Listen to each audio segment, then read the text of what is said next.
also called it Introduction to Asset Management, Introduction to Transportation Asset Management. Many different names, so you might have seen this before in the past. Probably 15 years we've been doing this class around the state. We usually do about 5 to 12 times a year, depending on interest. It's a by request typically. 2020, 2021, it was just all virtual, but obviously it was designed and we're contracted to travel the state to cover all local agencies, or at least a broad spectrum of the state, because most elected officials, you often have a day job.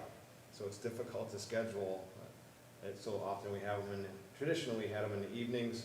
Sometimes we'll have them after a board meeting, whatever. My name is Pete Torla. I've been with the Center for Technology and Training for 10.5 years now. Prior to that, I spent 13 years in Northern Illinois working for a county and in the construction side of things. So watching, inspecting, documenting, all that goes along with building roads. We are housed in Michigan Tech. We also have what's called the Local Technical Assistance Program. Every state has a program, and ours happens to be in Houghton, up at Michigan Tech. Be sure to sign in if you didn't sign in yet. Just a way for us to keep track of who we train.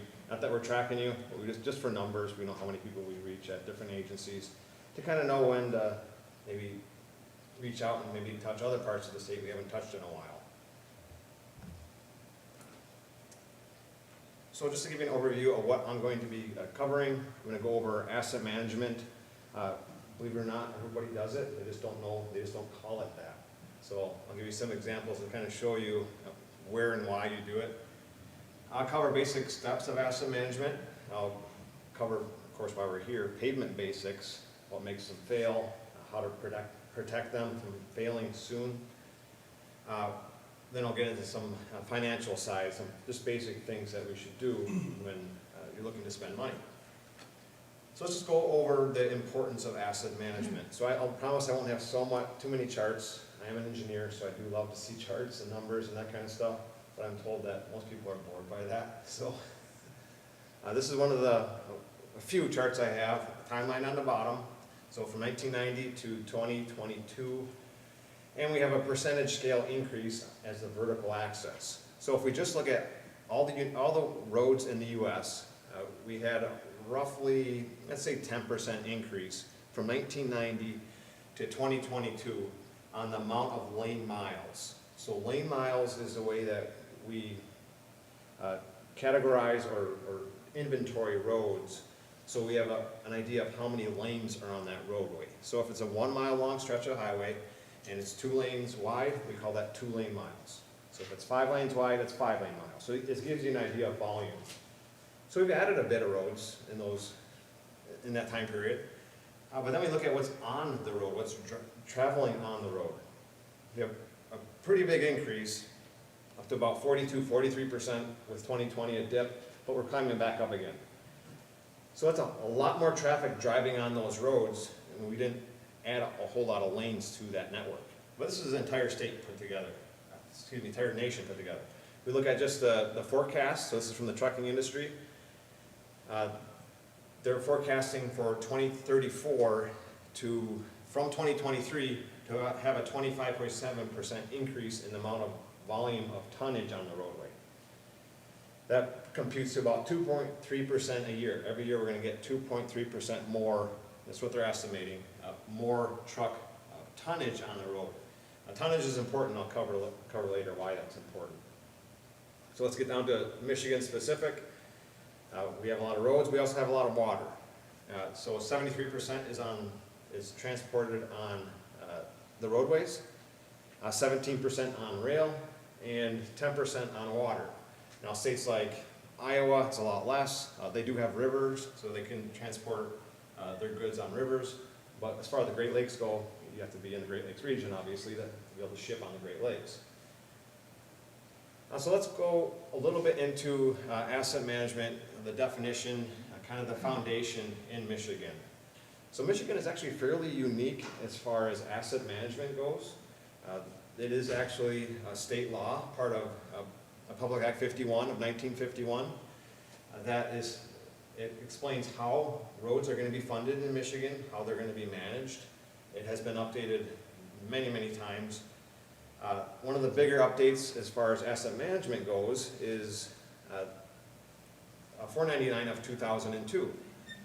There they introduced, or they defined what asset management is. And with every great piece of legislation, you always have to dig into it and try to figure out the key words, what they're talking about, what they actually are trying to address. So here I just pulled out an ongoing process, cost-effective, and a condition assessment. So they want it to be ongoing, not just a one and done kind of thing. They want to be cost-effective, so you're spending money wisely. And a condition assessment, you need data of some sort to be able to make a decision on how to manage your roads more efficiently. So let's break down an ongoing process. Typical thing you'll do is update your inventory. Michigan is actually fairly unique. Many states don't have an actual framework map of the roads and who owns what.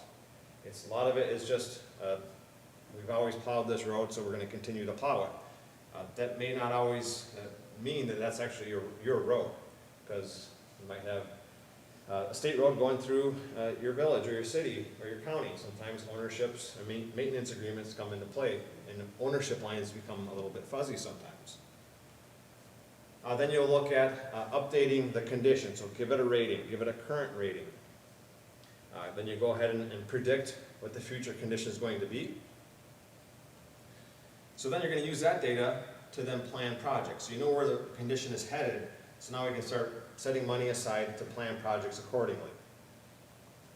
Then you just rinse, wash, and repeat. You update your condition, update your inventory. Typically your roads inventories won't change too much unless you're adding new subdivision roads, what have you. The second piece, cost effective. So another chart here, we have timer traffic on the bottom, the horizontal axis. And we have, on the left side we have condition. We have good condition on top, poor condition on the bottom. And on the right side, which is condition is directly related to the cost to improve it. So a low cost for a good condition, and at the bottom, when it's in poor condition, it's a high cost to repair it. But during the life of that pavement, or any asset, you're going to have certain windows that you want to try to hit that are most cost effective. So earlier on, you're doing proactive preventative maintenance. A little bit further on, you might do some maybe heavier maintenance, some heavier rehabilitation, all the way down to eventually you're going to have to replace it, because every asset is going to wear out, whether it be your car, whether it be your roads. So they all have this deterioration curve. Some of them are slightly different, but for the most part, roads kind of are in good condition for a little while. They start to deteriorate, and then they eventually, I wouldn't say they fail, because just because a road's in horrible shape, you can probably always get down it somehow. Maybe not in a low riding Corvette, but some type of vehicle could still use that road. Then you need some kind of data. I'll get into data a little bit more, but let's talk a little bit about houses, how we maintain our houses. So this is not an actual picture, but this is an example of when I first got married. Me and my wife got a very small fixer-upper, very similar to this, but it needed some work. It needed a new roof. When it rained, it actually had water leaking into the roof. It was one of those, used to be a flat roof, and they put a pitched roof on it, so it wasn't that critical that the top roof leaked, but it's still, the forced air duct was between the two roofs, so they put it on top of the old roof. So that was getting a little bit of water. It wasn't getting into the foundation, but it was getting into the heating duct. So pretty big problem in my mind. New furnace, it didn't necessarily need a new furnace. It still worked. It was from 1986 or so. This is in 2006 when I bought it, so it was aging, but they don't last very long either. It's not a 50-year-old forced air unit. Windows needed to be replaced. They were drafty. They were just single pane. The siding, it wasn't really attractive. It worked. It kept the water out.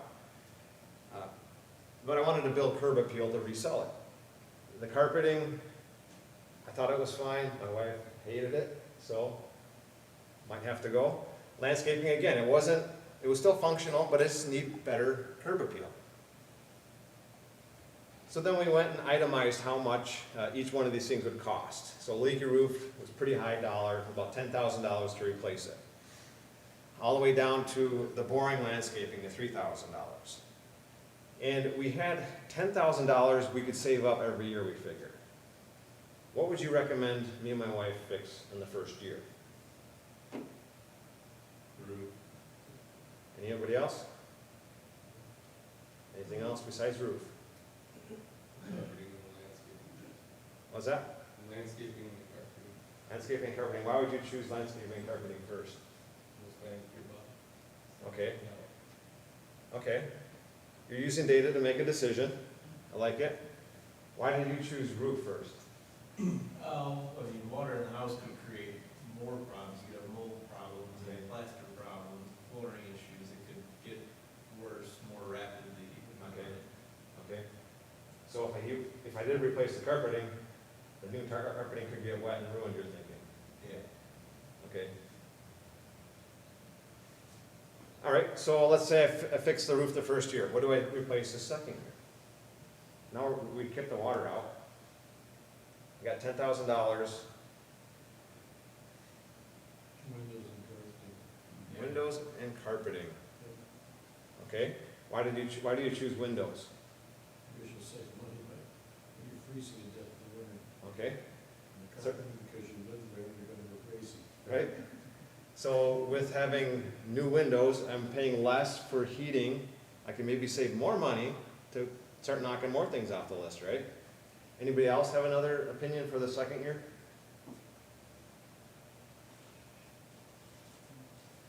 How about my unreliable furnace? What if it goes out in the middle of winter? I don't know what to do. Chances are slim I'm gonna win that. So this happened to my boss when he first moved to the UP. Well, I should say moved back to Houghton. He was still in the UP, but it was south of Houghton. He actually lost his geothermal unit in the middle of winter. His mind, he thought, he knew it was old, but he thought, oh, I just buy a new one, right? No, they're pretty expensive.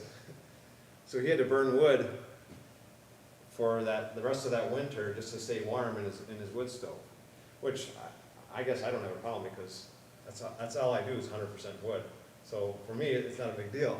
But for him, it was crucial. It was huge because he didn't even have any wood set aside. He had to go scrounge wood from other people. So we're making decisions, right? We're the top one, leaky roof, even though it's the most expensive, it's going to save our asset from degrading further and further and further. And then we're going to maybe start looking at things that maybe save money, to set aside more money to knock off more things. So one, stop, reduce damage. Two, like I said, save on maintenance or future upkeep. But then we hit the point where we are looking at adding maybe value, curb appeal. So then it becomes more problematic in how to decide between one and the other. So when we have those issues, we might look at, we said before about lowest cost for the improvement. That might be one way to gauge those. So if it's the cheapest thing, like the carpeting, that might make sense to knock that off easier because it's lower cost. That's usually, I wouldn't say always, but usually those are like painting a wall. They say those are one of the more highest items for getting your money back, just because it's low cost and it looks good, and people would pay more for a freshly painted wall. But that's not always the case, but usually that's what it's usually the cheaper, lower cost ones are the wiser ones to pick. You can also look at cost per year of that item's life. So if they were maybe 30-year windows, they cost $5,000 a year. You could divide it 30 divided by 5 divided by 30, and you can figure out how many years it costs how many dollars it costs per year, and you can break all those ones down individually. And I'll show you an example of that later on with roads. Then you have cars. We all maintain our cars at some level, right? I do have my wife's friend had a husband who purchased a brand new Toyota and never changed the oil, never did anything on it. My brother ended up looking at it, and it ended up frying. The mainframe computer actually burned up, which is unheard of. And it had the factory oil filter on, the bypass valve that opens, so still, even when the filter clogs, it'll open up and still let oil go throughout the engine. That thing was stuck open. But it was a testament to Toyota that they could still keep it on the road for almost 10 years without ever doing anything on it. But that's not the general rule of things we should do to our cars.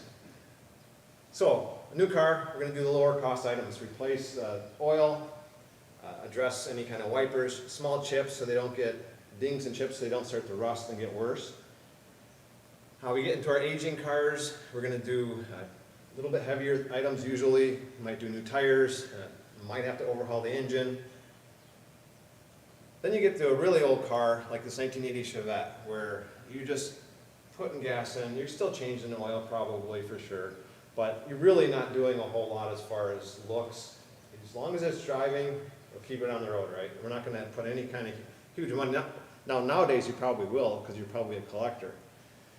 You might say nobody ever collects Chevettes, but in high school I had a friend who, he called it his vet. And anybody who knew who came to the school, he started hearing him talk about his vet. And, oh yeah, I want to go for a ride with your vet. You get to the parking lot and just turn around. They're like, no, I'm not driving in your Chevette. So we have many definitions with asset management. One is something that's called a critical distress point. So that's a point in an asset's life where you have to do something or problems are going to get worse, or the cost to repair it is going to start getting higher and higher. We have remaining service life. That's how many years from right now until we think it's going to reach that critical distress point. And then we have extended service life. That's how many years when you do a project, how many years we extend it from when we thought we were going to reach our critical distress point until we actually do. And how that looks on that chart, as I showed previously with the deterioration, we have this deterioration curve, and for most roads in Michigan, we use what's called the PASER rating system. And the critical distress point for PASER is a rating of 4.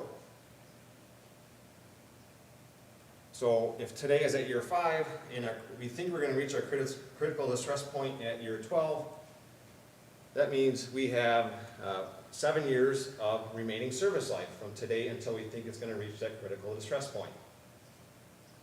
And let's say we have that same curve again, but at year 10 we do chip seal. And we extend it out from reaching that critical stress point until year 20. So we have 10 years of extended service life by doing that treatment. Excuse me, we were thinking we were going to reach that at 12, and instead it reaches at year 20. It's not the year that we do it, it's the year that we think it's going to reach that critical distress point on that first curve right here. All right, so just kind of compared to maybe trains of thought for roads. So we have one that's a mix of fixes where we use different types of treatments at different times of a treatment's life. Another is worst first, where we're just finding our worst roads and fixing just the worst roads first, which some agencies, all they have is really bad roads, so you don't really have a choice. But if you do have some good roads, obviously mix of fixes is cheaper, and I'll explain why. So just real quick, mix of fixes is you're selecting typically the good roads for preventative maintenance projects. For worst first, you're not doing any preventative maintenance. So with that, you end up doing many miles of low-cost treatments with a mix of fixes, and you end up doing very few miles of high-dollar fixes for worst first. So mix of fixes, you still do reconstruction, but you only do it when the money is there to do it, when you've done all the preventative maintenance. But worst first, you're focused on the rehabilitation and reconstruction. It's kind of the mantra of mix of fixes, you're trying to keep the good roads good. So for little different example here. This is looking at two different ways to keep a road in good repair. So for this start of the first situation or scenario, we're starting at a rating of 10, which is the top, the best rating. And it deteriorates until about year 14, where we do, it's about a 3, and we do a crush and shape, which is grinding everything up and then repaving it. And then it resets back up to a 9, then it deteriorates again. We're at year 30, we end up at a rating of a 1. So if you took that same mile of road, so for this was $150,000 per mile, because we just did that one treatment. For another scenario, we'll look at just doing seal coat treatments. So we still have that 1 mile of road, and at year 10, 16, and 22, we do a $20,000 per mile chip seal. So that's 3 $20,000 chip seals, or $60,000. And we still end up at the end of its life at year 30, a rating of 1. So comparing the two, if we don't do any preventative maintenance, just do that crush and shape, it's $150,000 for the life of that roadway. And just using preventative maintenance, we can knock it down to $60,000. Now these are generalizations, of course, but kind of get an idea of why we do preventative maintenance. That's why we don't just buy a Ford F-150, never change the oil, and just drive it until it probably doesn't drive anymore. And you think, it only lasted 75,000 miles, Ford can't make trucks anymore. No, it's because we didn't do any preventative maintenance on that truck. So it's still, same mentality still goes with our roads. We still have to prevent it from deteriorating if we can. So this is an example from one of our studies we did. This was back in 2013. We have an example of data where an agency in Michigan, a county agency, actually did about 20 years of seal coats. And you can see the extended service life keeps getting smaller and smaller and smaller. Eventually, I'm sure today they must have had to do something a little bit more extensive, like maybe a new asphalt overlay or something like that on top of it. But you can really extend the life of that pavement by just keep doing chip seals or lower cost things. So I talked a little bit about chip seals, but there's many others that I'll get into. So crush and shape is in the top left, reconstruction is the top right. Crack seal, bottom left, just a traditional overlay, bottom right, and in the center is a slurry seal. So looking at the just general windows or general categories of treatments. Crack seal for $40,000 a mile. This is, if you have a lot of cracks, it's obviously going to be higher. If you don't have as much cracks, it's going to be less. But just general rule of thumb, $40,000 per mile. Chip seal, 25, all the way up to reconstruction, 375. It could be much higher too. It could be millions, depending on how much underground you have, how many lanes you have. Other urban situations, it's going to be much more costly too. But just for general rule of thumb. So then we look at how long they last. Crack seals last about a year. All the way up to reconstruction, 15, 30 years, depending on the design. It's highly variable. But just looking at this, if crack seal only lasts a year on average, why do we even do it? You have to be back there the next year or the year after. But then we look at the year, if we take the first chart, and or take the second chart, how much they cost, the first chart, how much they cost, and divide it by how long they last. So $40,000 per mile for that chip seal, divided by 1 year it's lasting, that's $40,000 per year. Even if we still do it every year, it's still $40,000 per year for that 1 mile. Reconstruction, 375 divided by 15, that's $25,000 for every year of that reconstruction's life. So look at this chart, why do we have to do reconstructions? But we don't always have candidates for crack seals. We don't always have candidates for chip seals. It has to be up in the upper preventative maintenance range where it's still in relatively good condition, where we don't have other structural distresses forming, where we have to repair those first. So asset management can help you changing from your project management decisions to a systems management. So we get really focused on whether projects come in on time, on budget, whether we're happy how it turned out. So if it came in on time, on budget, that's a win for that segment of roadway. But how did that impact your whole network? Did it make your whole network better?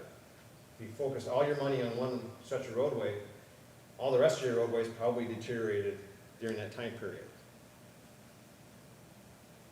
So with a systems management approach, you obviously can have a better service to all your customers. You can use that data while you're making those decisions.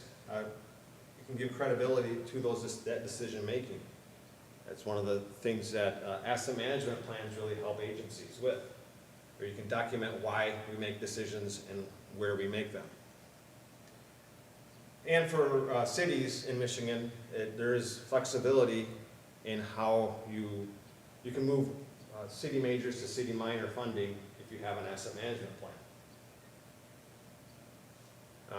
You see many different innovation upgrades in roadways, and you also see innovative upgrades in vehicles as well. All right, let's focus a little bit more now on asset management in Michigan. Again, I had mentioned Act 499, Public Act 2002 is where the foundation of asset management came in Michigan. It defined the definition of asset management, as I showed earlier. It also established something called the Transportation Asset Management Council.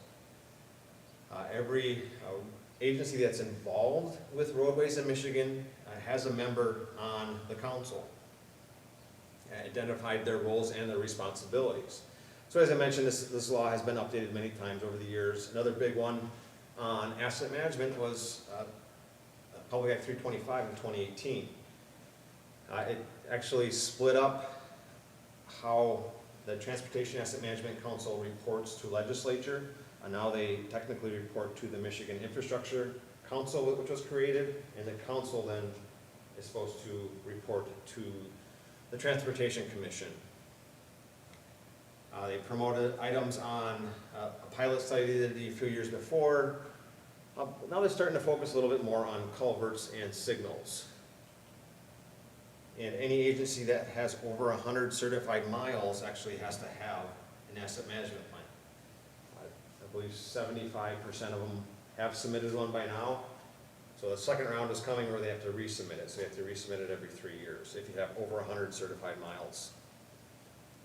So here's the council. There's 2 County Road Association members in the upper left, Joanna Johnson. In the upper left is the chair. You know, the region representative and Jacob Hurt. We have 2 MDOT representatives. We have Rob Serber. He's not a voting member. He's just a support staff with the Central Data Agency. Ryan Buck with planning agencies. Kelly Jones with the counties proper. Bob Slatter and James Hurt with the Michigan Municipal League. And Jennifer Tubbs with the townships. So they're involved with a lot of things as far as asset management is concerned, and one of their main missions is of course to advise legislature. They're required to submit an annual report to the legislature every year. They promote asset management principles. They do that through the trainings, tools. My time here is actually sponsored by the council. They have us do this training 5 times a year, as I mentioned, at least we shoot for, and there's many other trainings we do as well. And they also are tasked with collaborating with the Water Asset Management Council and agencies who have sanitary sewer, storm sewer, water main, those types of things that are underground, that are along with the roads. As I mentioned, they do many things as far as asset management is concerned. They pay for, they sponsor the training that we do for all agencies for how to rate their roads using the PASER system and the inventory-based rating system for gravel roads. They do strategic analysis where they think the roadway condition is heading as the state total. And of course, education and training, as I mentioned. This is a screenshot of the latest report. This comes out every May. Kind of gives a synopsis of where the condition is headed, how the last rating cycle went, and other things that they are involved in. So any questions on the council and what they do, or anything in asset management in general? All right, so feel free to shout anything out. I'm not offended if you interrupt me. All right, so let's look at the basic steps of asset management now. So this is about as simple as you can get. Number one, you want to update your inventory. Where are my assets at? Update their condition, give them a rating. Use that data to then predict where the future is headed as far as conditions goes. And then manage the network, plan projects, update the condition, so on and so forth. So ways we update our inventory. So very basic, how many miles of the types of pavements out there do you own? So asphalt, concrete, seal coat, brick, gravel roads, there's obviously combinations of those. You're gonna have a concrete road with an asphalt layer on top. There's a seal coat on top of asphalt. Then you look at what type of, you can break it down many different ways. One of them is functional class. What types of traffic uses it? And then of course, it helps visually if they're on a map. You can kind of see where the conditions are worse in your agency, maybe areas where you might want to focus on if you have the funds. And then when we look at what the condition type it's in, there's many different types of condition assessments. You can have something that is as simple as failed or not failed, especially if it's a small network. You can have a good, fair, poor. You don't have to use something fancy. Phaser is just 1 to 10. It's fairly easy to use. But something like PCI, Pavement Condition Index, where there's like 16 different things that you analyze, and you typically are using lasers, different types of things to measure it. Otherwise, if you're doing it by hand, you're not collecting it on your whole network. You're probably just taking representative samples because it's so costly to collect all that data. So that's why Michigan chose Phaser. It's cheaper to collect, and you use that to give a generalization of what condition your network is in. And then, once you decide you want to do some road work, then that's the time to go and actually look at, okay, it has this amount of potholes, this amount of ruts, this amount of patching that's been done.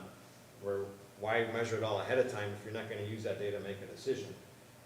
Just find a generalization first, then go out and collect it when you identify areas where you want to fix. I had mentioned rutting is a way to measure. You can measure roughness, how rough the road is in. That's mostly applicable to concrete pavements. You can use strength measurements. There's 2 different ones you can use, but again, those come with a lot more cost involved. So just general recommendations when picking a rating system. Make sure it's affordable. It gives you enough details about the asset where you can make a decision. That's really the guiding principle to follow. So since we already collect in Michigan on Phaser, or I'll dive in a little bit on that, what looks like it on the different extremes. So Phaser 1 it's considered a failed road. It's still traversable, of course. It's failed structurally. So there's really nothing left to save in there that's worth saving. All the way up to a brand new road, a 10. The middle ground, the 5, 6, and 7s, even the 4s, 5, 6, and 7s are often very difficult for the public to understand. Why do we need to do work on this road? It doesn't actually look that bad yet, which is correct. It doesn't actually look that bad on that 6. But those cracks are going to get one worse, and the type of crack it is indicative to how strong the road is. So it's going to fail faster if it's a structural crack versus if it's just an environmental crack. And I'll cover later how to tell the difference between those and why it's important. So TAMSI takes those Phaser ratings and they kind of group them together. So 10, 9, 8s are considered good. They need routine maintenance. 7, 6, and 5 are considered fair. They just need capital preventative maintenance. There's enough strength in the road right now. We just need to put something on it to stop it from failing further, to keep that strength in good condition. 4 and below, it's considered poor. It's where we need structural improvement. We need to do something to add more strength to make it stronger.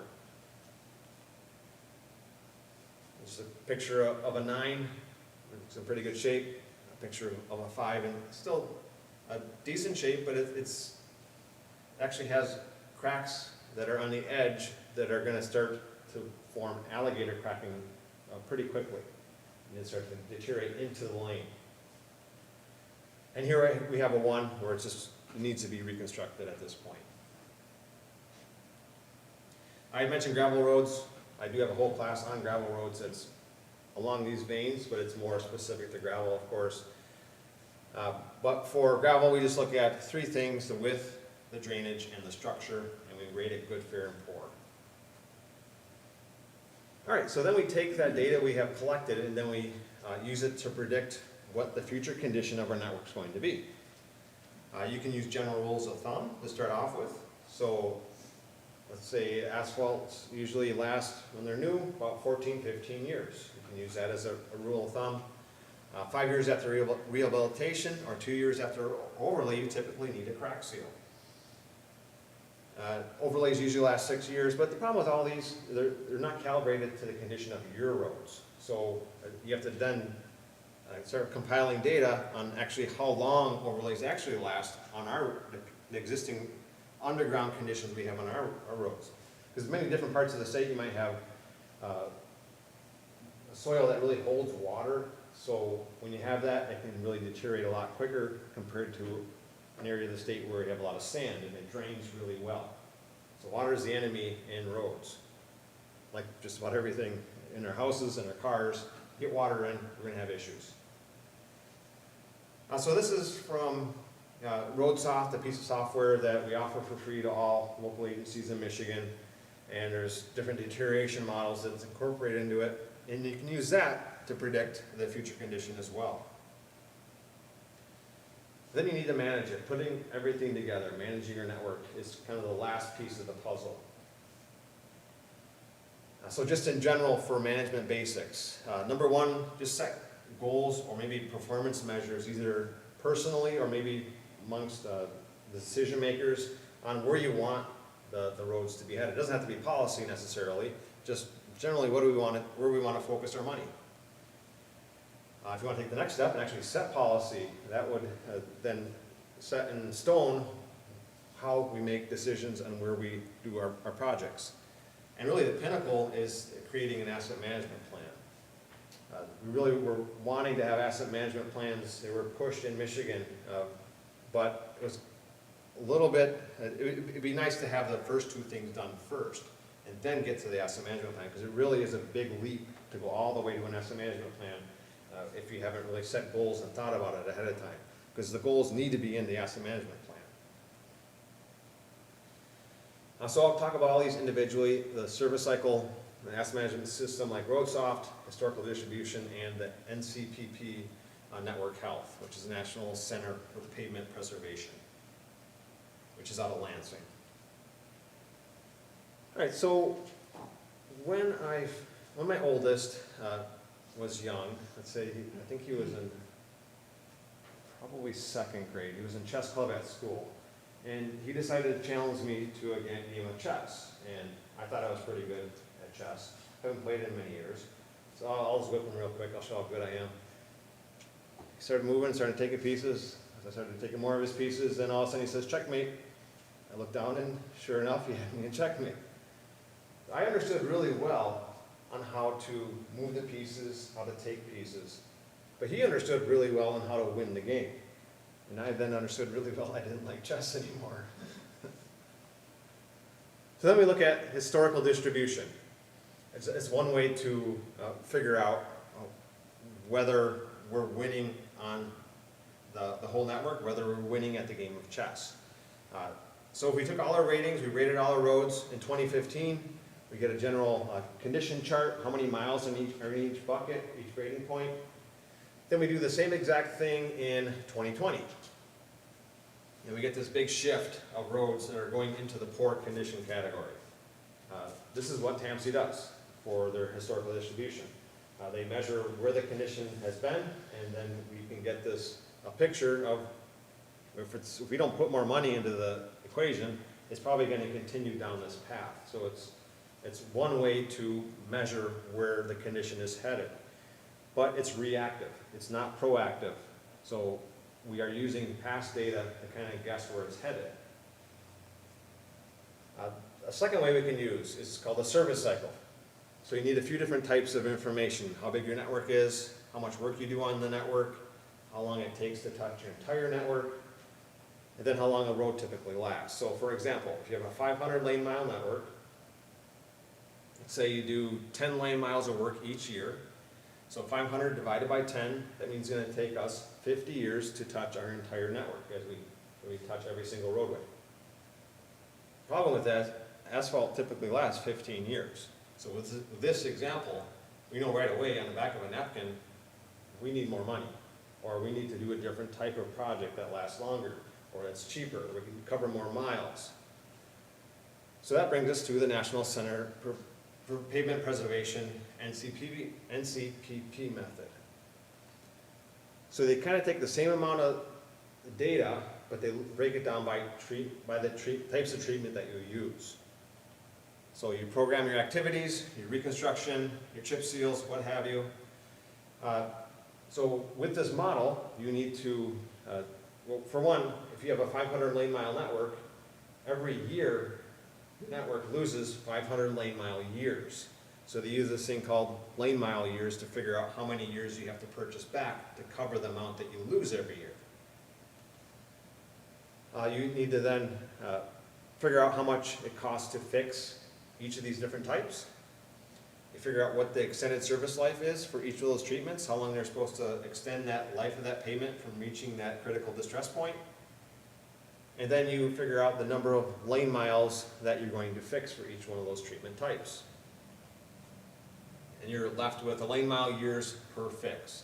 So out of their book, this is a chart out of their book, on the top, I'll go through the top one first, is the crack seal. So let's say they cost $4,800 per lane mile.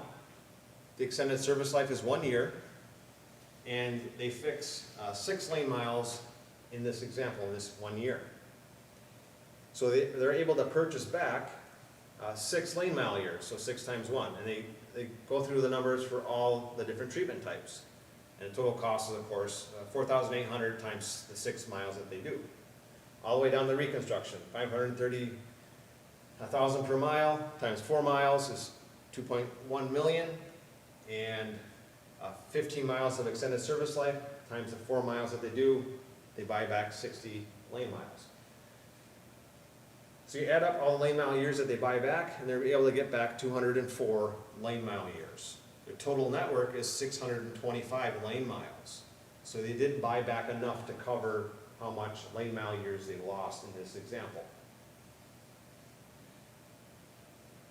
And RoadSoft does a very similar network deterioration model, except it'll pick it'll pick the cheapest ones first automatically. If you have candidates for the cheapest fixes that you use into your model, it'll pick those first. You can force it to do other things like pick chip seals as a secondary, or you can do different types of manipulations to the model, and it'll run calculations for you over however many years that you want. It kind of helps give you a generalization where you should be spending your money. It doesn't actually pick where each individual location where it's going to be spent. That's up to you still to decide that.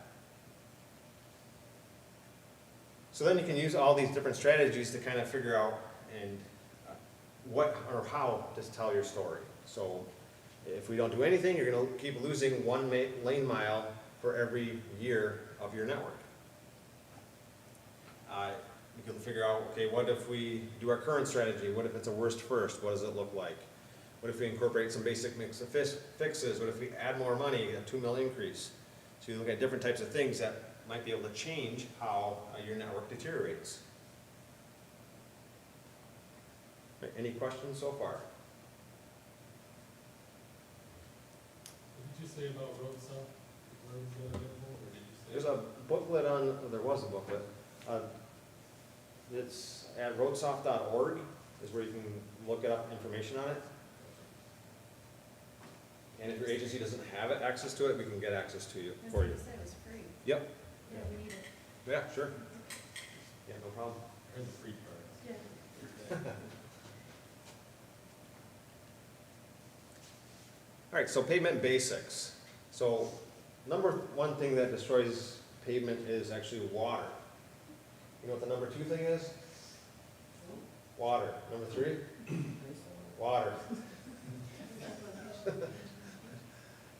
Water's the worst in my mind. Traffic, it's up there. So even if you never allow traffic on the road, it will still fall apart just due to the environment that it's in. The freeze thaw, expansion and contraction, it'll start cracking up and it'll deteriorate, even if cars never hit it. Looking at our typical pavement layers, asphalt on top, maybe you'll have a gravel base below that. You may or may not have a sand sub base, but you build it on something. You always have native soil. But this is the ideal. This is not exactly what you're going to find out there unless you're reconstructing a brand new road. Most often, especially in the 80s and 90s, we were just paving everything. It was cheap. We put asphalt on top of dirt. We did a lot of things because it was cheap and it was a quick fix. But it's starting to bite us now because now we have to repair all those. We don't have that money like we used to. So we get a lot of non-ideals out there. You might have poor quality gravel.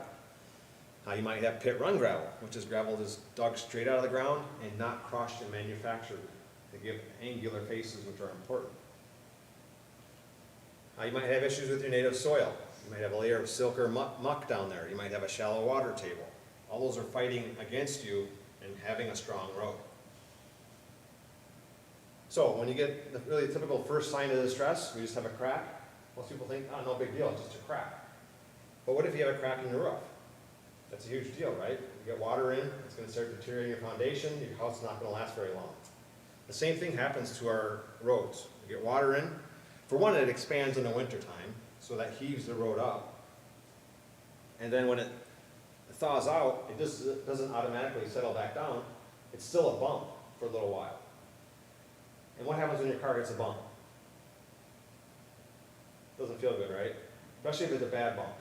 It may damage your car, but it's also damaging your pavement. So when we design roads, we design that weight to be static as it's moving down the roadway. Static meaning not moving up and down. Once it starts moving up and down, that's when problems happen. It's like taking a hammer and a nail. If I put a nail on this table and just rest a hammer on there, it's not going to pound in. I have to make it a dynamic load, move it, and hit the nail, then it'll go in. I didn't add more weight to the hammer, I just made it dynamic. Same thing happens to our roads when we have bumps. They become dynamic loads and they're hammering our pavements and breaking them apart faster. Another thing happens when they get wet. So when you go to a beach, you grab a clump of sand, make a sand ball, you can throw it around. But when you grab that and put it in the water, what happens?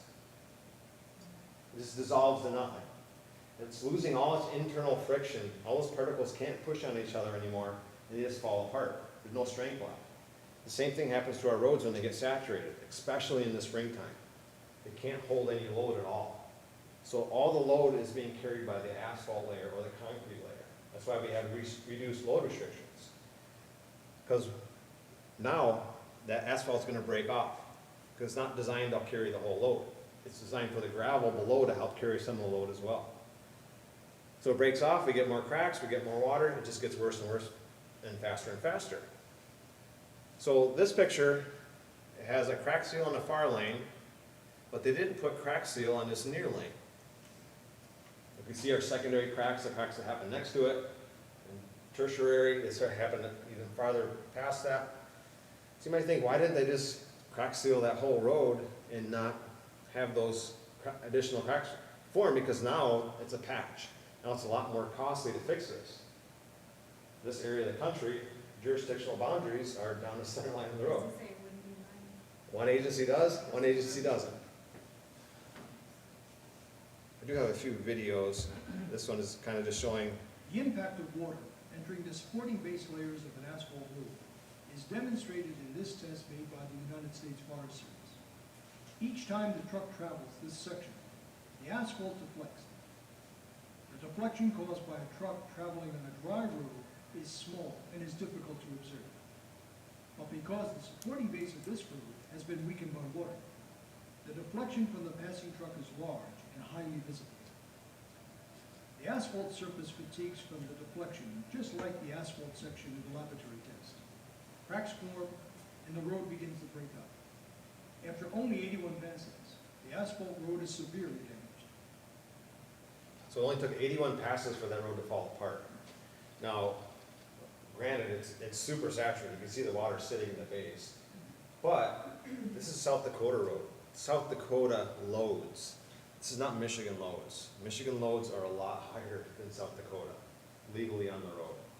So it's not exactly apples to apples, but bad things happen when we have saturated roadways, saturated bases. So the next thing I'll talk about is traffic. And not just any traffic, just these guys. Trucks are the enemies for roads. When engineers design how strong a road has to be, we don't even consider cars. We just look at how many trucks, equivalent single axles, are going to be driving on that road, do we think, in the next life of that pavement. We don't even look at cars. We look at cars by volume, how many lanes we need, stuff like that. But as far as weight, we just look at trucks. So when a truck goes over a roadway, we have something called a distribution cone. So the stress is spread over a wide area by the asphalt. The gravel takes it, spread over a wider area, and so on and so forth. So we don't get any failures in any one of those layers. So as we move up in the roadway, it becomes more rigid, but it also becomes more costly. So we try to build them cost effective so we don't have to buy as much asphalt, so we can cover more miles. So we can get a failure at any spot in this pavement's life. I got another video on Deflection caused by that the weight of the deflection. truck. As the truck passes, the road flexes. A gauge swings first to the right, indicating the push upward by the approaching wheel, and then to the left as the asphalt is deflected. After the wheel passes, the road rebounds to the original position. This animation goes below the asphalt surface and illustrates what the gauge measured on their actual road. The animation magnifies the effects of deflection on the road layers. The heavier the weight on the tire, the more. So asphalt's called a flexible pavement. It's flexible because it moves like that wave action up and down when vehicles are going down it. It's actually flexing back and forth. So there's a finite amount of flexes that we can design into an asphalt pavement and a finite amount of how heavy that flex can be. So the heavier the weight, the more of a flex we have, the sooner it's going to crack. Just like if you have lots of extra trucks traveling that roadway, it's going to crack sooner because there's a lot more flexes happening than maybe we planned for. So it actually pushes the asphalt up for a little bit, and then it pushes it down when the vehicle's driving over it. So here's a failure due to just vehicles driving on the roadway. It's called fatigue or alligator cracking because it looks like an alligator skin. Another type of weight-related crack is a wheel path crack, which runs right down the middle of the wheel path. Those cracks are detrimental because we can't heal it and make it go back together. Once it's cracked, it's sheared like a piece of paper, it's going to be split forever. And you're not allowing the load to transfer from one side of the crack to the other, so those edges are going to start breaking off pretty quickly. You can see what happens is it turns into alligator cracking real quick. And I mentioned before, if we just build a pavement and never even let water hit it and never let trucks hit it, it will still crack. Just do the expansion and contraction from a hot day to a cool night, a cold winter to a hot summer day. Just that expansion and contraction will make it crack. So when it's brand new, it's designed in a certain temperature window. So once it becomes too hot, outside of the window it's designed for, it'll get too soft and it'll start smushing around. We typically don't have that problem in Michigan. It's more of a southern state issue, Texas, where it gets really hot. Up here we have cold issues. So when it gets too cold, it can't be flexible anymore and it'll shrink. Everything, when it gets cold, they shrink and it won't hold together. The asphalt glue won't stick it together any longer. So even if it's brand new, if it's outside of that temperature window, we can only design it for a certain high and a certain low, it can exhibit distress from freeze and thaw. But when it gets old and brittle, it does something called oxidation. The sun breaks down the asphalt where it's not flexible any longer, or not as flexible. So even if it's in the right temperature window, it will still crack. So now it cracked. Now what happens is we get water in, and it starts to degrade from traffic driving on that road as well. Just a few pictures of spring breakup. So here's in the UP, hasn't rained in probably 4 months, but the road is wet. It's a nice hot summer day. Water's actually coming out of the road. It's actually a fairly steep road here. It's running up, down the road and off on the shoulder. So the base is really saturated. Another one that just fell apart in the springtime. It just could not handle any kind of load anymore. So what happens when the water gets in and it freezes? It's actually really hard and strong. But when water freezes, it expands. And when it expands, it pushes all those aggregate particles farther and farther apart. They're actually designed to push on each other. Now they're no longer pushing on each other when it thaws out. So they don't just stay there out there floating in the water. They actually have to settle back down and recompact, which takes time. And during that time period, it's just a mushy mess. It will not compact quickly. One, it has to thaw out the whole road first so it actually can drain water out the bottom. So that top layer that's still unfrozen, it's going to be not very stable at all. So all the load's being carried by the asphalt layer. It'll typically take until midsummer until it's finally compacted all the way. So initially, when it finally thaws, it compacts really quickly, but to finally gain its final strength, it takes midsummer sometimes before it's actually as strong as it will be in the fall. There's another video showing a UP road that's just severely saturated. So this is just a person's foot just pushing on that pavement. You can see how saturated it is underneath there. You're just pushing that little bubble of clay mess up to the top. There's no structure at all on this pavement.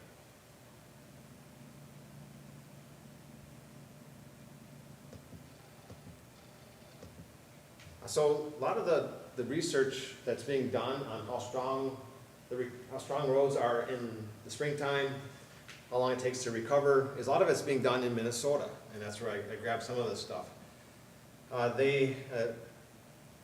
This is a chart just showing time on the bottom, so 7.2 weeks after the start of spring load restrictions is when this pavement that they're measuring was at 50% of the strength that it's going to be in the summertime.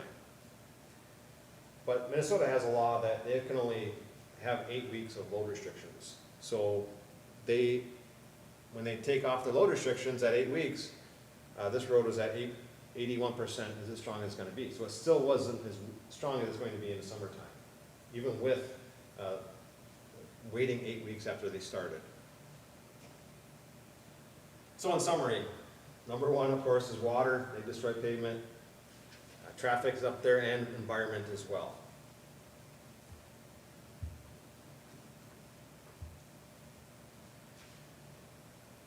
Want to take a quick break? You want to keep going? About an hour. Usually stop for an hour to let people stretch, but I'm already walking around, so I'm fine. How much more do you have to cover? We have pavement solutions, which are fairly quick. It depends if you want to go through concrete or not. If you want to go through concrete, it'll be a little bit longer, probably about an hour or so. If you want to go through concrete. We're just mainly asphalt. Mainly asphalt. Okay. You're dealing with basically a residential community. Okay. The biggest thing that hits our streets is the garbage trucks. Sure. Buses, Yep. and then we got a snowplow. Yep. The garbage trucks are horrible because they're always on the edge, and that's where there's nothing supporting when they get off the edge. It really breaks those edges off. Yeah, it did take a little bit, driving around a little bit in town when I got here. It was, yeah, you could definitely tell it's more of a subdivision kind of bedroom community, maybe. Kind of what I grew up in. I don't know why I like that. I have a question. Yeah. How do we get the updated Pazer for our village? So And the all federal aid eligible roads, so city majors, have to be collected every other year. And that's either done by yourself or it's done by your, do you have any, do you know? We did one in 21, I believe, Okay, is the most recent. usually your planning organization will read them for you and they'll have that data. So when you get RoadSoft, if they have any historic data, they can give it to you. Sometimes they have to give it to us first so we can format it right to get to you into your version of RoadSoft. But We own most of our roads, is the Yep. village. So who's gonna have our historical data? your planning organization will probably have it if there's any federal aid roads. If you don't have any federal aid roads, then they're not gonna rate it unless you ask. Yeah. Okay, so that's your answer. So, You don't have any data, no. It's about 8-hour training to get trained for rating asphalt per Pazer. yeah, I've seen them, they've come through my email. And Okay. I looked at them and thought about maybe one of our, Yeah, some of our supervisors, DPW or something. sure, So that we could do it in-house as opposed to having to pay for it. yep, All of this is just pivotal at the moment because we are redoing, have a large restructure. okay, So right now is the time to start setting this out. sure. It doesn't mean, you don't have to be trained to collect Pazer data. They just ask that you be trained if you're gonna submit it to them to include it in their database.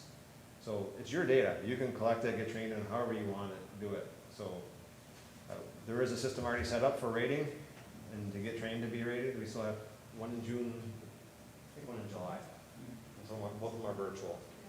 So sign up if you're interested, or sign people up. More of our DPW, I'm an elected official that can be out of Yeah. here at any time. We need our solid, secure workers. Yeah. Those in the DPW.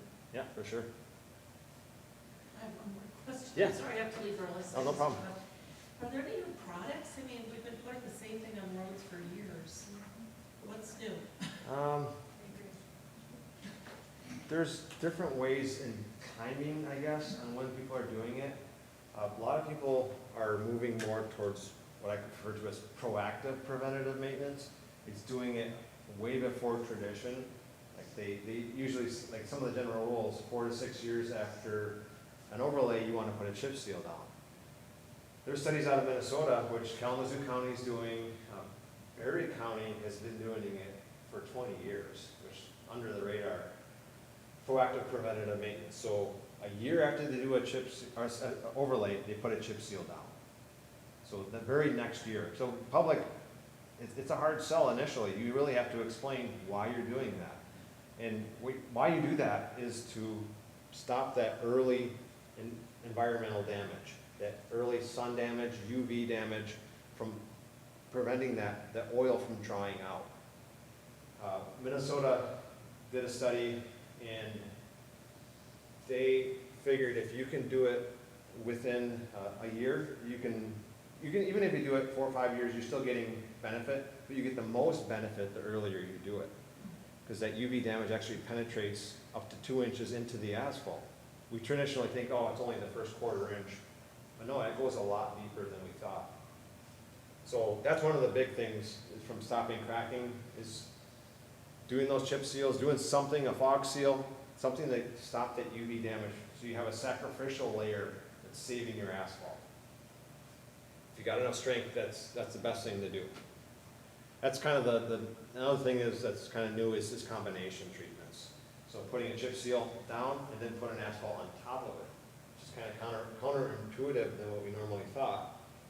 But it actually helps with our reflective cracking, so old cracks coming up through the surface of that new asphalt layer. I'll show, I got a picture later on to kind of show that. Okay, I'm sorry, I gotta go, but thank you very much. Yeah, no problem. Appreciate all your information. So the next part is asphalt treatments. The first, I'll start at the low cost end and work your way up. So crack treatments, typically we're just doing an overband where we have an existing crack. We're just putting what they call an overband because it looks like a Band-Aid when it's done, but it's usually squeezed a little bit wider than the crack. Now you can do a crack and route, which is a little bit more costly, but it's a little bit more defined on your width. So usually you'll grind it about a 3/4 of an inch wide, so you have a consistent width down that whole crack. And you can usually keep it so it doesn't have to be spread over the top of that surface.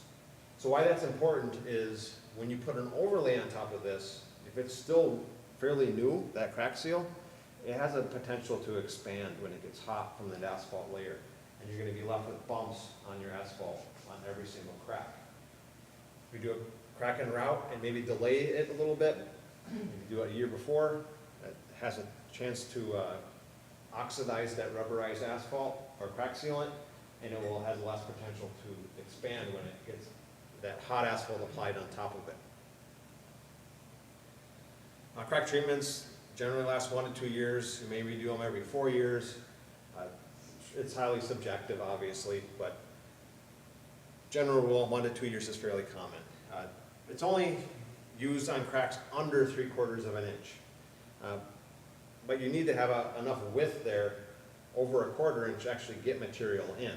So there's a little bit of a delay, I guess, until it actually has a wide enough area. So there's also timing too that goes with applying this treatment. So you don't apply it in the middle of winter and you don't apply it in the middle of the hot summer. It's usually in the spring and the fall. If you apply it in the winter, remember pavements shrink when they get cold, so that crack's gonna be really wide. And you're gonna use a lot of material, but also when it gets very hot in the summertime, it's going to expand the pavement and that crack's gonna get real small. So that's gonna smush all that asphalt, all that crack sealant out. And vice versa happens when the summertime. In the summer, it's very narrow, and you can't get much material in there. But if you do it in the summertime, then in the wintertime, it's not gonna have enough material to hold together, and it's gonna split that and not adhere to the edge, one of the edges. So you're still gonna have an open void where water and debris is gonna get in. So we use those during the spring and summer, spring and fall time. A fog seal is just a layer of emulsion on top of your asphalt.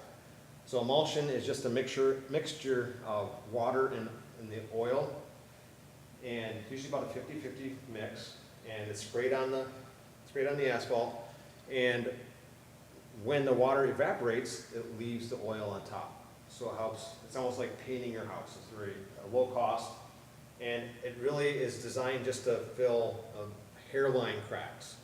And it also is a sacrificial layer for the UV damage to work on that instead of the asphalt. So you're just having a distributor truck and spraying that emulsion on that asphalt. You can also use hot apply, which is taking the same, you're not adding oil or adding water to the oil, you're just taking it and heating it up to a higher temperature. It's obviously a higher temperature, so it's a little bit more trickier to work with. So I would usually use emulsions, work at a lower temperature, and we have more time available to spray it down, depending on the emulsion type that you use. Some of them are actually fairly rapid setting, so they can set up really quick within a few minutes and get traffic back on it. They're good for good pavements or very good pavements, and they're usually used in combination with chip seal. So when you put a chip seal down, spray a fog seal on top of it. The general public typically thinks that it's an overlay. It actually is a fairly nice riding pavement for sound and for bicycles. So for chip seals, most people hate them because they're just really rough. They have a really rough feel. They're loud. Bicyclists don't like to ride on them. But using a fog seal on top can help mitigate some of those problems. So here's, next one is our seal coat. So here we have a distributor truck just dropping those chips on top of that fresh emulsion. So again, we spray the same distributor truck on top of it, and immediately drop those chips on before it starts to set and cure. So it has time to stick to that pavement. Just a close-up of the sprayers, spraying that emulsion down. That bale of chips being dropped on that pavement, and then you then roll it as quickly as possible to get all those chips in those, or as soon as possible, not necessarily quick. So that's why you have 3 rollers in this case, Kalamazoo County created a roller that has, there's so many wheels, it's ridiculous. So it covers a 12-foot lane, one pass, so it's kind of cool. They actually came up with the idea and sold it to Cat or some of the manufacturers, so they ended up creating it, which is the best way to do it. You don't have to worry about creating a thing, you just buy it, this is what I want. But it's the idea that's important. Kalamazoo, they have some cool things. So another thing that they came up with is they tied, so on the distributor, the chip distributor, there's a bunch, maybe 12 different gates that open and close, that open up sections and drop chips on the pavement. They're big ag, like much of Michigan, and they took the technology from the combines, where they know where they're at in the field for each one of those veins. They took that and put it on their chip spreaders. So now they can, with GPS, go around cul-de-sacs and corners and be able to map out where the corner is, and the machine will automatically shut off the gates while they get all the way around the whole corner of the cul-de-sac, which is usually a really difficult thing to do. But with that, it's automatic. You just don't have to touch it, and you just drive it, and it goes and turns things off and on. It's really cool. So with chip seal, we're shooting for about 60 to 70% embedment, where that chip is embedded in that asphalt emulsion. If we don't have enough, it's going to come loose with traffic.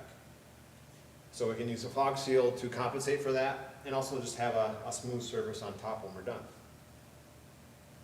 Chip seals generally last 3 to 6 years. There's obviously extremes one end to the other for those. I've seen up to 8 years on some agencies. But the idea with chip seals is to prevent water and debris from getting in and protecting that existing asphalt that you have. So it'll seal fairly wide cracks because we have the chips as a wearing surface on top. I can use double, single layers, up to a triple layer application. Don't often see that much though. A slight variation on chip seal is a scrub seal. So we take a layer of brooms, or a broom cart, I guess, and it's pulled behind the distributor, and it helps push that oil deeper into cracks. So it helps seal deeper. It helps also with an even application over the top, where we don't have areas where it might be a little bit drier because it soaks into the crack instead of being shoved in. So there's actually a wave being pushed ahead of the brooms that's helping to make sure we got enough on the entire surface. Saginaw County did this, a few years ago. I should talk to them again, see how it worked out, if it was effective or not. With scrub seal, it's very similar to a chip seal, a lot of the same numbers. You might use a different type of emulsion, so it doesn't set up as soon, so it doesn't build up as much on the brushes or the brooms. Slurry seal and microsurfacing are fairly similar as I talk about them together. So you're essentially just putting a thin application. It might be 2 thin applications depending on your specification, but that's it. It's just a thin layer, and it's made up of the asphalt emulsion. It has some kind of binder or absorber. Fine aggregate is often used. We also use a Portland cement. Really just seals small cracks, and it's often used in combination. You put an overlay on top of it. But this is actually fairly costly at times. $30,000 to $40,000 per mile for a slurry seal is not uncommon, because it depends on if you have manufacturers in the area. A lot of times it's to be able to get to you, that it has a higher mobilization cost. Slurry seal takes heat to set, so you need to do it on a warm day like chip seals.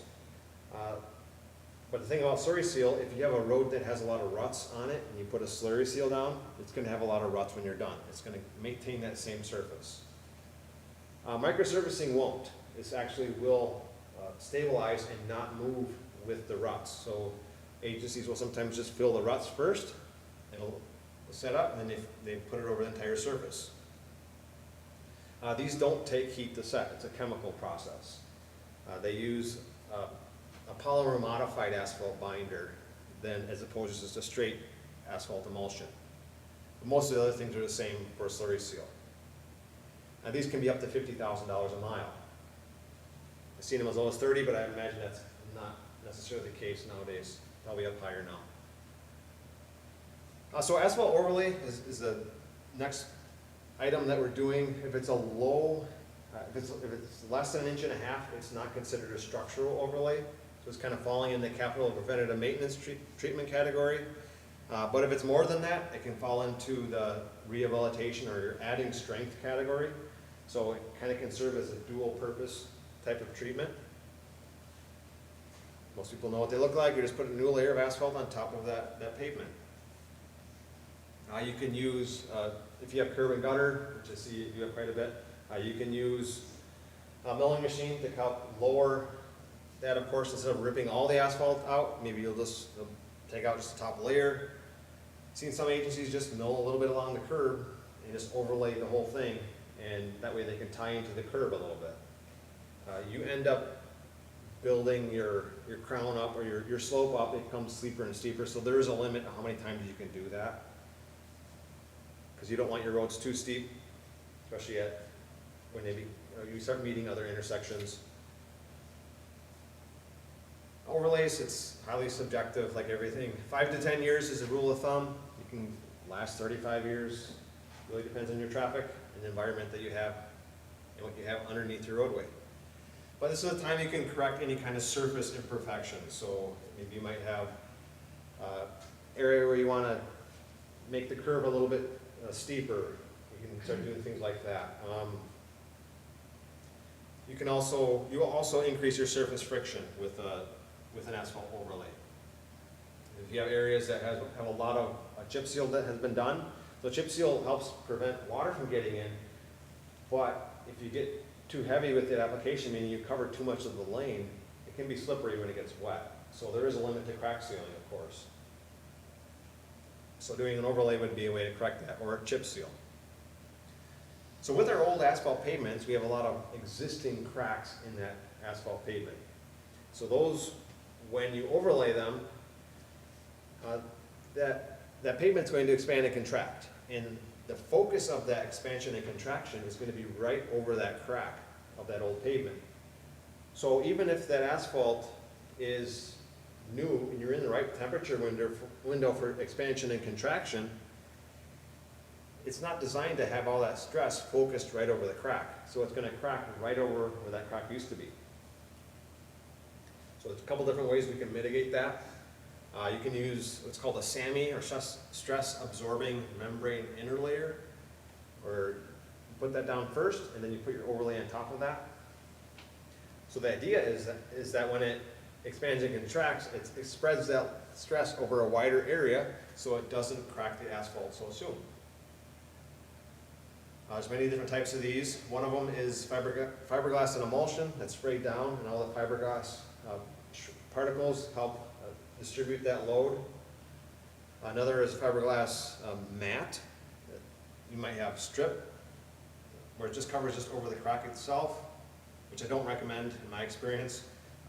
The area reflective, like this one, where they're covering the whole pavement, is a much better option. Now, with this, you have to have a smooth surface that you put it on. You can't put it on a milled surface. And so if you're going to mill the surface first, you have to put a layer of leveling binder down first, then put this down, and then you have to put at least 2 inches, sometimes 3 inches to hold it down. So it becomes a fairly costly improvement when you're done. The other problem with this, I like to tell the problem so you're not caught off guard. When you go to mill this whole pavement when you're done, you got to figure out what to do with that crack fabric. You can't put it back in and use it to recycle to make new asphalt, because all those chunks of fiberglass are going to clog up the asphalt drum. So it can only really be used for aggregate, so using it to build roadway base. So many variations are involved with our treatments. We can have a sand seal, which is applying sand to a fog seal. You might have areas where it's very slippery, where either you have a lot of crack seal down, or sometimes, depending on the mix, it can actually reheat too much and start to what's called bleed, where the oil starts working its way to the surface. It's actually very slippery. So how to mitigate that is put sand down to help build up your friction, just so it stops doing that for a little while. Then it'll return to hopefully being a higher friction again. You can use a cape seal, which is a seal coat with a serrated seal on top of it. Helps lock it. It's kind of like that fog seal. Gives you a smooth surface when you're done, but it's a little bit more expensive, of course. Sandwich seal. This is just a unique area where it has a lot of flushing, where that asphalt is working its way up to the top. Again, we don't see this often in Michigan, but there are areas where we've seen it happen, so it does happen. So you put your chips down first. That sticks to the flushed asphalt. You put an emulsion down, then a chip on top of that. So it's kind of like a beefed up chip seal. And the under seal. I mentioned Berry County, Wexford County does it. Kalamazoo, I believe, did a few projects too as well. So you take an old pavement, not severely deteriorated where it's a 3 or below, but 4, 5, or 6. Sometimes 3, I guess, depending on the reason why it's a 3. But you put your seal coat on top of it, and then put an overlay on top of that. It really helps from water getting into your base to keeping your base drier, so it doesn't keep degrading further. And it also slows down those reflective cracks as well. So here's a cape seal in midstream. On the left, the brand new chips are down, and on the right, the microsurfacing has been applied now. Microsurfacing a lot darker than a chip seal. Chip seal, you're just seeing the natural color of the aggregate on top.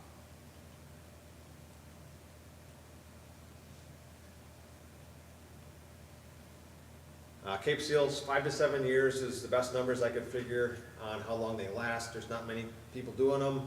I think Grand Rapids is the agency that I talked to on how long they last. They had done quite a bit of them. I did mention under seal, just showing you what it looks like. The next level of improvement is now we need to do something to add structure. So a crush and shape is kind of the next step as far as costs go. So we bring in this pulverizing machine that grinds everything up. So it's similar to a milling machine, except it doesn't have a conveyor. Milling machines have a conveyor to load up the material.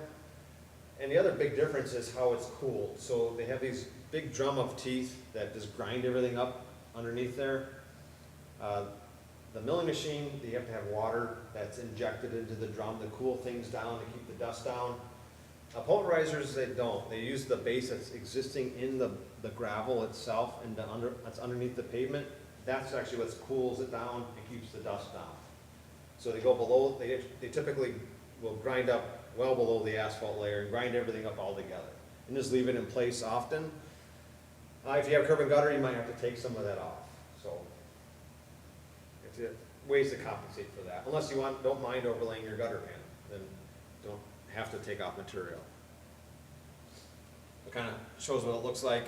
Underneath there, you have a big drum of teeth, and you just grind everything up.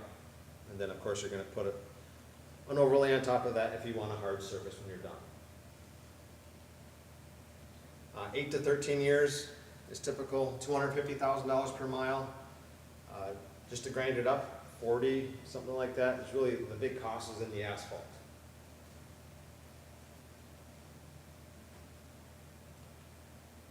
Some of the little bit newer to us maybe, treatments. One is cold in place recycling. Now Jackson County actually has purchased a lot of this equipment that they use. So it's a big train that kind of progresses down the roadway and does it all at once. So the first thing is they're milling up and picking up some of that grinded up asphalt and putting it into a machine that then crushes it again. If they're going to resize it, often you don't have to, and you're just going to mix it with an emulsion, and then it's going to lay it back down and you compact it. It can be problematic if you have a lot of utilities, so you have to work around them. It does reuse your existing gravel, your existing asphalt. You have to put an overlay down on this when you're done though. The emulsion is a cold mix emulsion. It's not really hot, so it doesn't sit up really strong. So it will still move around and kind of be manipulated with traffic. So you got to put overlay on top of that. Hot in place is fairly similar, except there's no pickup involved, everything is left in place. So we have, here we have two series of infrared heaters that are heating up that old asphalt. And the final one has a scarifier, which I can probably zoom in for you. See, you have these tines that are dragging and just breaking all that pavement up after it's gotten heated up. And then we have a screed behind it that's smoothing it back out again. You can still inject, on top of it, additional emulsion if you feel you want to help add more oil to it. And again, with gold in place, you're typically going to put an overlay on top of this as well when you're done, just so you have a nice, smoother surface that's a lot more stable. The process for the hot in place, we're heating that surface up, we're going to scarify it, spray that emulsion down to give it more glue to help hold everything together again, and then we're going to screed and compact it as well. Kind of the same things that go along with hot in place. We have to deal with utilities. It needs to be overlaid. You're reusing your existing material, so you don't have to purchase more material except for the additional emulsion that you're spraying down.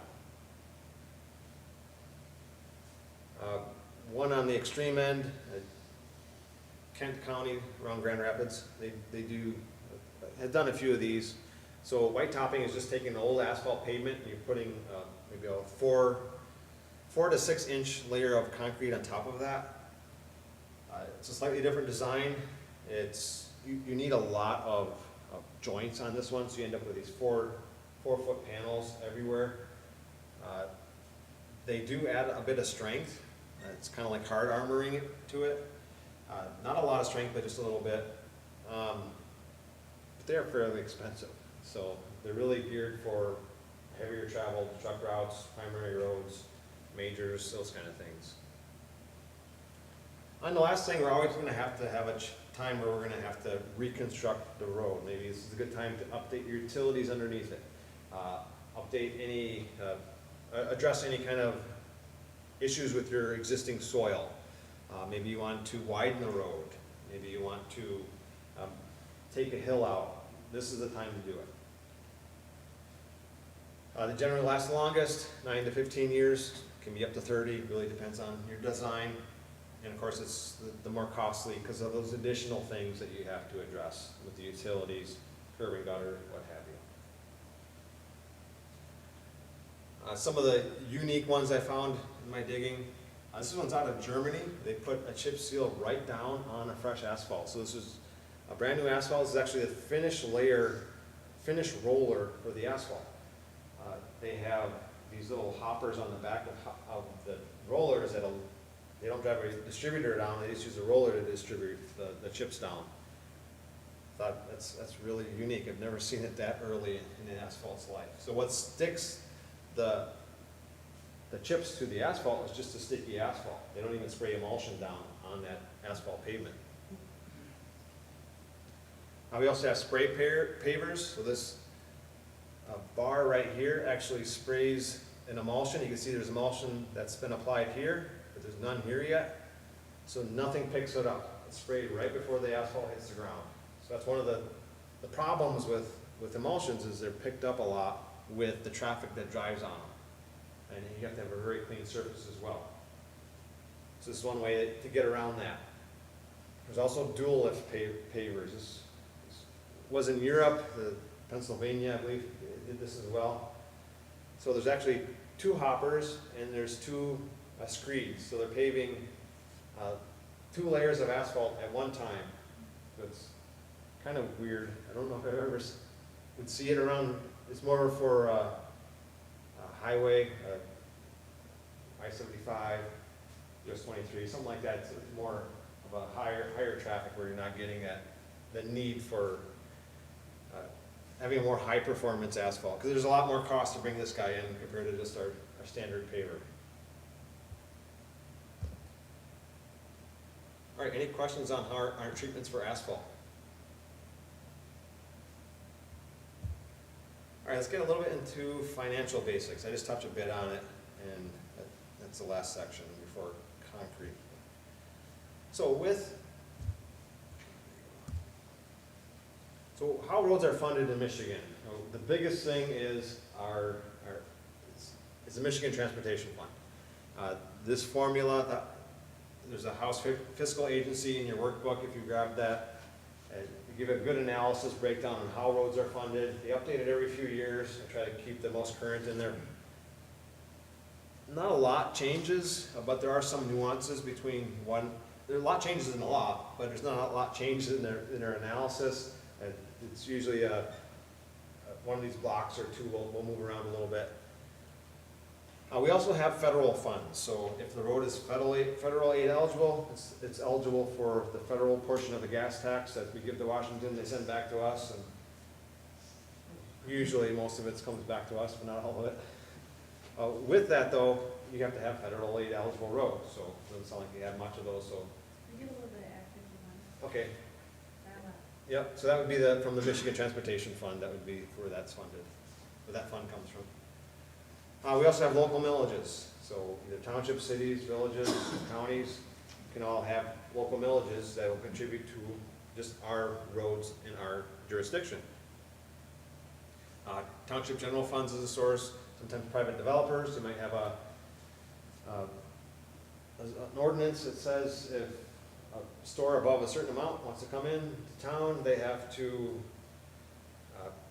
have an entrance, the signal, whatever, I've seen that too, and they have to pay for their leg, the intersection, they have to pay for the improvement, so you can get improvements done that way. There are many millages across the state. This one's actually a couple years old, but you can see there's, all the blue is all the countywide millages, the greens are all the township millages, and reds and purples are cities and villages. So tips for keeping good roads good. So every year, the first thing that we spend money on should be on just the good roads, because those are the lower cost treatments, we can cover more miles, and we can keep those roads from falling into the fair and then the poor category. That'll help eliminate the pool of the roads that need to be moved back up to the good category. So trying to keep the good roads good. So then secondary, we'll spend the money to take those bad roads and move them up to the good category. So first, address the good roads, and second, make those bad roads into the good category.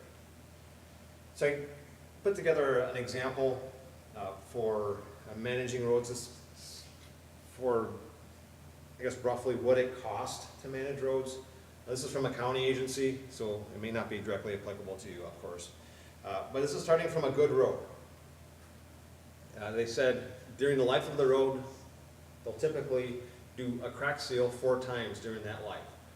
So it's about $4,000 per mile for every time they do a crack seal. They'll do a chip seal probably 5 times during the life of that pavement. And that's about $25,000 per mile for every time they chip seal. Fog seal, they'll do a fog seal with that chip seal. It's an additional $5,000 per mile. And they'll typically do 1 crush and shape during that pavement's life before they totally reconstruct it.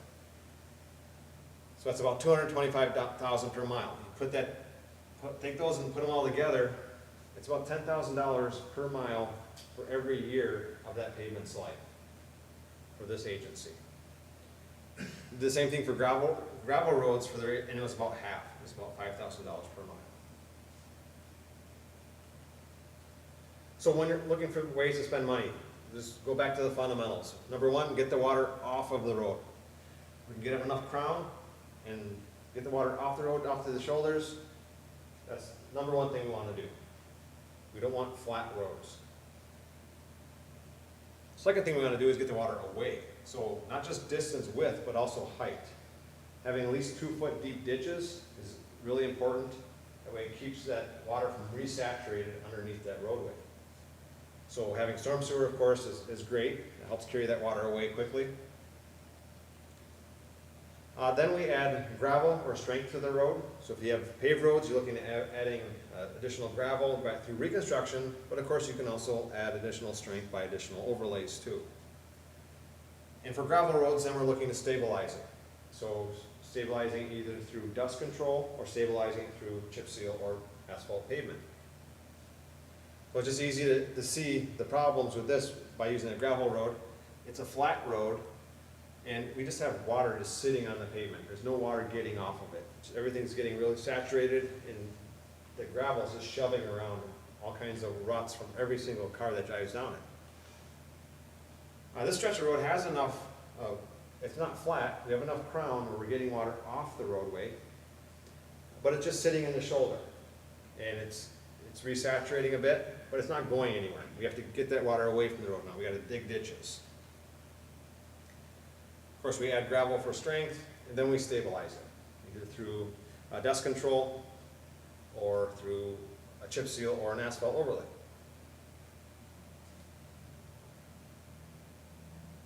Do you have any gravel roads? We have a couple of alleys, Okay.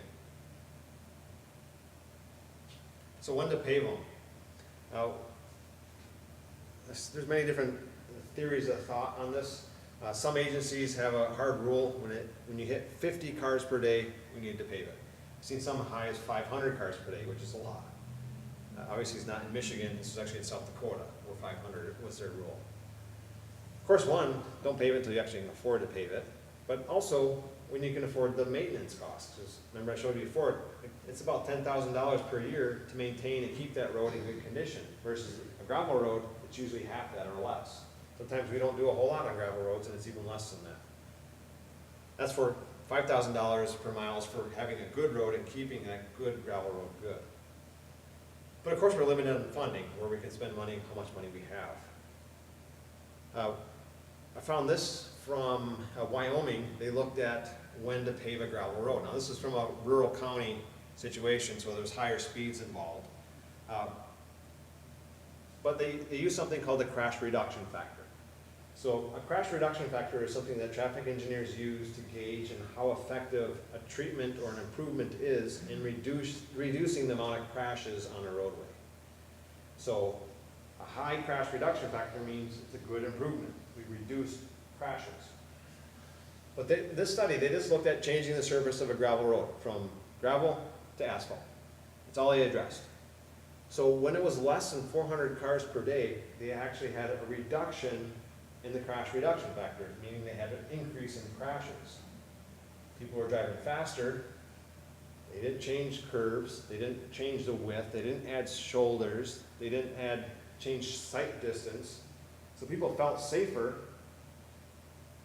So the only limiting factor would be meeting somebody else on the roadway going slower than you.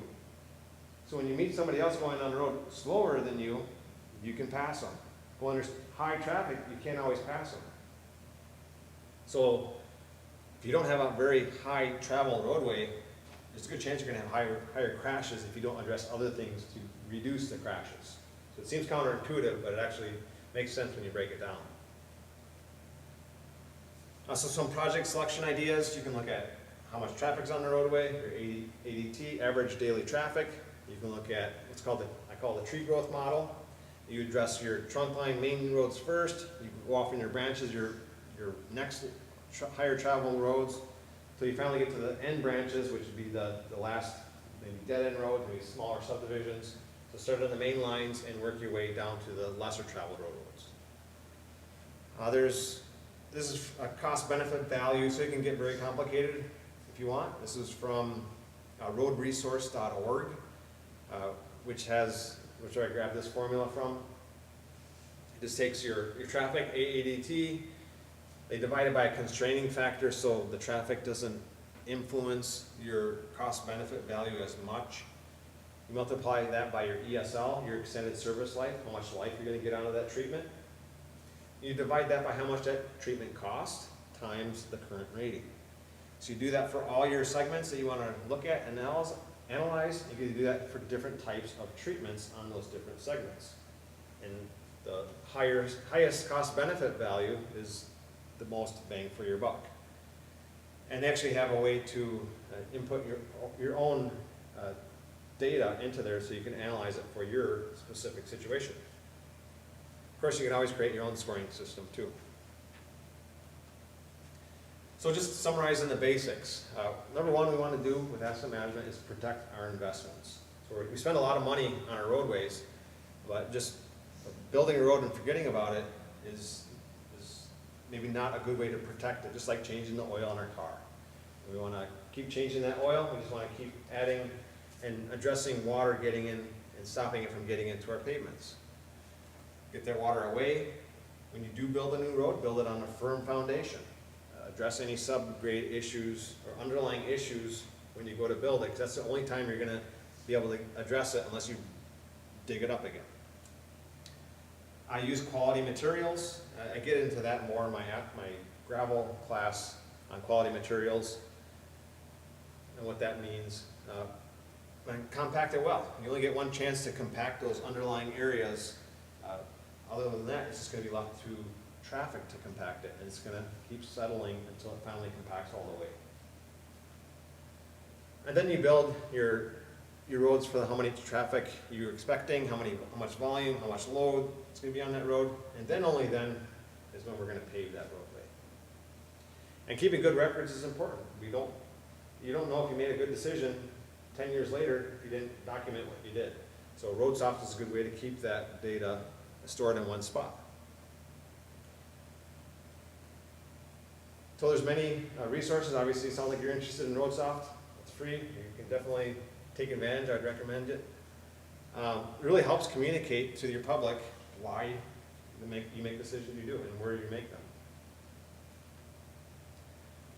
Of course, along with that, it gives you justification on your budget decisions as well. So it's an ongoing process. It's cost effective, and it's a condition assessment. It's based on data. So there's some more contact info. You did grab a booklet too, good. It's in there too as well if you want to reach out. Any other final questions, thoughts? Be sure to grab evaluation if you didn't, and let me know your thoughts. Other than that, be sure you please put your name down on a check-in sign-in sheet if you don't mind. Greatly appreciate it. Thanks for your time. Thank you. Thank you. Thank you.